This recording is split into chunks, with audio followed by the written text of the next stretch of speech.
Hello students, हमारा next chapter है financial statement analysis किसे कहते हैं। फाइनेंशियल स्टेटमेंट एनालिसिस करने से पहले हम डिस्कस कर लेते हैं फाइनेंशियल स्टेटमेंट किसे कहते हैं। फाइनेंशियल स्टेटमेंट है हमने +1 बीकॉम फर्स्ट ईयर में फाइनेंशियल अकाउंटिंग में बहुत ही अच्छे ढंग से पढ़ा है। फाइनेंशियल स्टेटमेंट किसे कहते हैं। फाइनेंशियल स्टेटमेंट वो स्टेटमेंट होती है जो कि एक फिक्स पीरियड के बाद बनाई जाती है।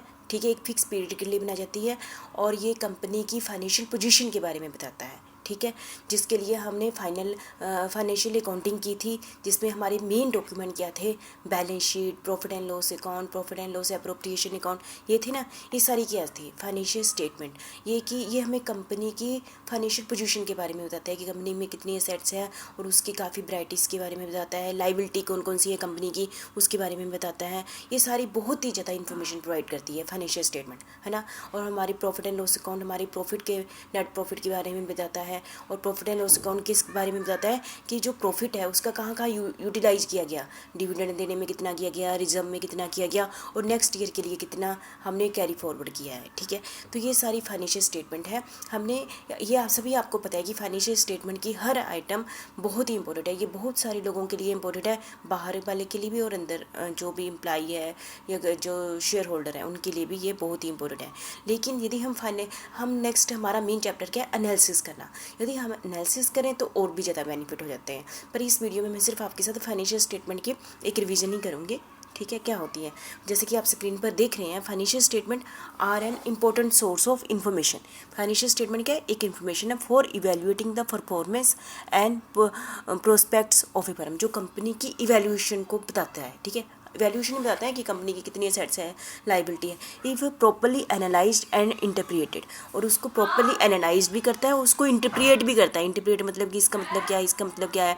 Financial statement can provide valuable information into A business performance, value information provide करता है। ठीक है, analysis of financial statement is of interest of lander, मतलब कि लैंडर का मतलब है जिन्होंने कंपनी में पैसा इन्वेस्टमेंट किया होता है, उनका तो बहुत ही ज़्यादा इंटरेस्ट होता है कंपनी की फाइनेंशियल स्टेटमेंट में।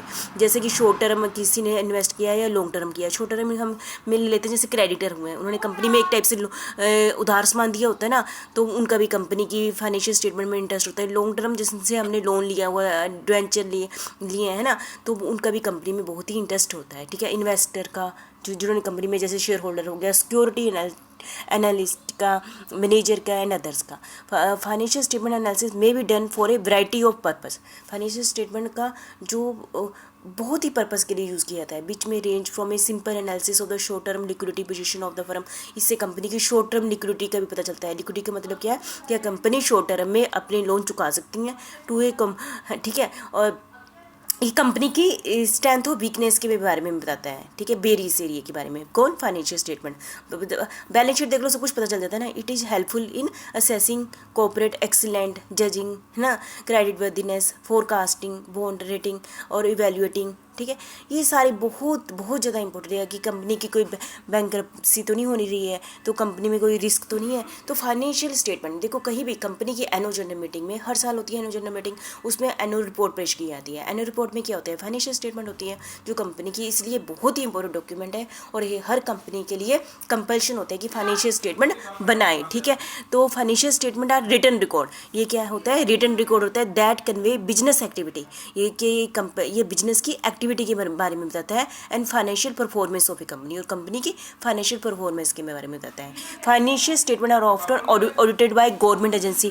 फाइनेंशियल स्टेटमेंट आपको पता है कि बैलेंस शीट या प्रॉफिट एंड लॉस अकाउंट यदि गवर्नमेंट की एजेंसी है तो गवर्नमेंट एजेंसी इसकी ऑडिटिंग करवाती है, अकाउंटेंट करते हैं, फर्म्स करती हैं टू इंश्योर एक्यूरेसी फॉर, है ना, for tax, financing and investing purpose. ठीक है, ये सारी रिवीजन है, ये पहले ही आप बीकॉम फर्स्ट ईयर +1 में कर चुके हुए हैं। Using of financial statement information, कौन फाइनेंशियल स्टेटमेंट की इन्फॉर्मेशन यूज़ करता है, इन्वेस्टर। ठीक है, जिन्होंने पैसा इन्वेस्ट किया हुआ है। Financial analyst reply on financial data to analyse the performance of a company and make prediction about it future direction of the company stock price. जैसे हर कंपनी, मैक्सिमम कंपनी या स्टॉक मार्केट में registered होती है ना, इससे जो investor है पता चल जाता है कि इनका फ्यूचर में स्टॉक प्राइस क्या होगा। ठीक है, one of the most important resource of reliable auditing financial data is is the annual report. आपको पता है कि जो फाइनेंशियल स्टेटमेंट है हर साल की एनुअल जनरल मीटिंग में एनुअल रिपोर्ट पेश की जाती है और ये हमेशा ऑडिटेड होती है, इसलिए बहुत ही ऑथेंटिक डॉक्यूमेंट माना जाता है फाइनेंशियल स्टेटमेंट को, which contain the firm financial statement. ठीक है, the financial statement are use by, कौन करता है, इन्वेस्टर करता है, मार्केट एनालिस्ट करते हैं, वो रिपीट हो गया, and creditor to evaluate a company financial health and earning potential. ठीक है, The four major financial statement reports are balance sheet, income statement, statement of change in equity and statement of cash flow। ये बहुत ही important document है जो कि financial statement के अंदर आते हैं, फिर भी हम एक बार देख लेते हैं। There are 4 type of financial statement. सबसे पहले statement of financial position. Statement of financial position के बारे में कौन बताता है, कंपनी की balance sheet.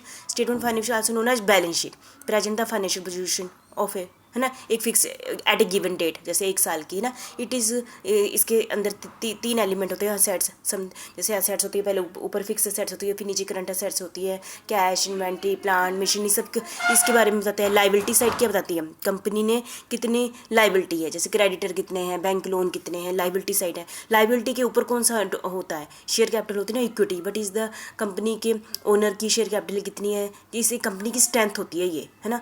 This represent the amount of capital that remain in the business after its assets are used to pay off its outstanding liability। ठीक है, equity therefore represent the difference between assets and liability. Equity क्या होती है, company की strength होती है ना, जैसे आपकी प्रॉपर्टी होती है ना, ऐसे कंपनी की प्रॉपर्टी क्या होती है, इक्विटी होती है, क्योंकि इक्विटी शेयर होल्डर को सबसे बाद में पेमेंट की जाती है जब तक कंपनी सारे अपने बाहर की लाइबिलिटी पूरी ना करते। ठीक है, एक टाइप से बाहर वालों के लिए क्या होती है, एक स्ट्रेंथ होती है। और दूसरे नंबर पर हमारा मेन डॉक्यूमेंट कौन सा होता है, इनकम स्टेटमेंट। ठीक है, इनकम स्टेटमेंट मतलब प्रॉफिट एंड लॉस अकाउंट, और साथ में उसके साथ क्या कौन सा स्टेटमेंट बनाई जाती है, statement of profit and loss appropriation बनाई जाती है। इनकम स्टेटमेंट क्या बताता है, income statement also known as profit and loss statement report the company financial performance in term of net profit और loss over a specific period, है ना। और income statement is composed of the following 2 element, जैसे income और expenses. Income मतलब what the business has earned over a period, एक period में business ने कितनी इनकम कमाई है, जैसे सेल, रेवेन्यू, डिविडेंड इनकम, है ना। हम क्रेडिट साइड लिखते नहीं है प्रॉफिट एंड लॉस अकाउंट के। और expenses the cost incurred by business over a period, salary, wages, depreciation, rent and charges, ये हम लिखते हैं। Net profit and loss is arrived by deducting expenses from income, है ना। नेट इनकम कैसे बताते हैं, इनकम में से एक्सपेंसेस माइनस कर दो तो हमारे पास क्या आ जाते हैं, नेट प्रॉफिट आ जाता है। और प्रॉफिट एंड लॉस एप्रोप्रिएशन क्या बताता है कि कितना प्रॉफिट हमने यूटिलाइज किया गया है रिजर्व के लिए, डिविडेंड के लिए, carry forward to next year. ठीक है, ये आपके हो गए 3 डॉक्यूमेंट। नेक्स्ट है हमारा cash flow statement. Cash flow statement क्या होता है कि एक पीरियड, जैसे 2 बैलेंस शीट के बीच में, 2 बैलेंस शीट के बीच में, जो अभी हमारी बैलेंस शीट है और उस पिछली बैलेंस शीट में किन कारणों से कैश में चेंजेस आए हैं। ठीक है, समझिए, 2 बैलेंस शीट के बीच में क्या थे कारण कि कैश आया और गया है, बस उसके बारे में बताता है।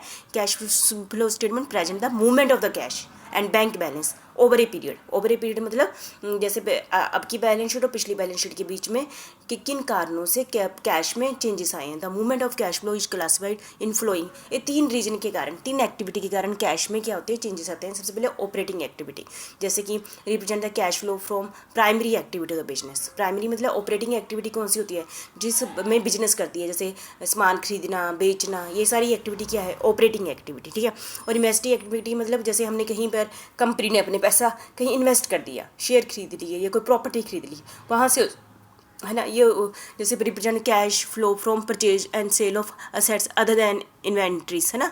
स्टॉक को छोड़कर, मतलब बिजनेस के एक्टिविटीज़ को छोड़कर वैसे इन्वेस्ट, जैसे हमारे पास इनकम ज़्यादा हो जाती है तो हम कोई प्रॉपर्टी खरीद लेते हैं ना, इस टाइप से इन्वेस्टमेंट एक्टिविटी।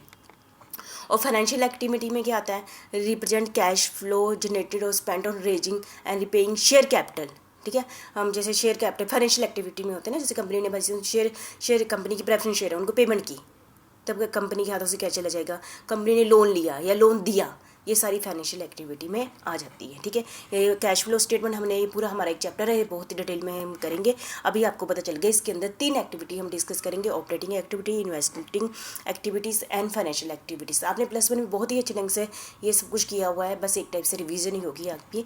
नेक्स्ट है हमारा statement of change in equity. Statement of, मतलब नाम से ही पता चल रहा है ये इक्विटी में किन कारणों से चेंजेस आए हैं। ठीक है, statement of change in equity also known as statement of retained earning. Retained मतलब अर्निंग मतलब कि कंपनी ने अपने प्रॉफिट का वो भाग जो कंपनी ने अपने शेयर होल्डर को नहीं बांटा, अपने पास रख लिया। ठीक है। और detail the movement of owners equity over a period.